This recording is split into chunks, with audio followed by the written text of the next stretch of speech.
Hello বন্ধুরা, কেমন আছো সবাই? আশা করি সবাই খুব ভালোই আছো, আর আমিও খুব ভালো আছি। ফার্স্ট টাইম ভয়েস ওভার দিচ্ছি, তো ভুল ত্রুটি হলে ক্ষমা দৃষ্টিতে দেখবে প্লিজ। জানো তো, আজকে না বড্ড ছেলেবেলার কথাগুলো খুব মনে পড়ছে।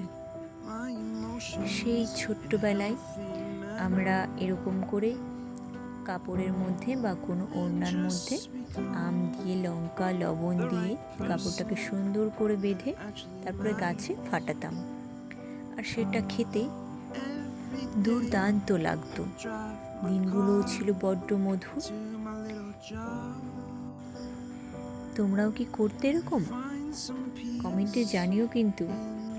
ঠিক তেমনই আজকেও গাছ থেকে দুটো আম পেড়ে তাতে লঙ্কা, লবণ, লঙ্কার গুঁড়ো সব দিয়ে কাপড়ে মুড়ে আজকেও গাছে ফাটিয়েছি।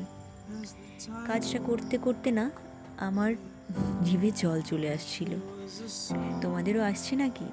চলে এসো তবে, একসাথে খাওয়া যাবে।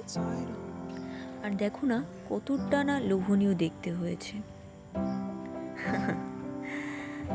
বেশ মনে পড়ছে সেই ছোট্টবেলাটা। এবারে স্বাদটা নেবার পালা। তো আজকের মতো এই পর্যন্তই। সবাই ভালো থেকো, আবার দেখা হবে কোনো নেক্সট আড্ডায়। টাটা।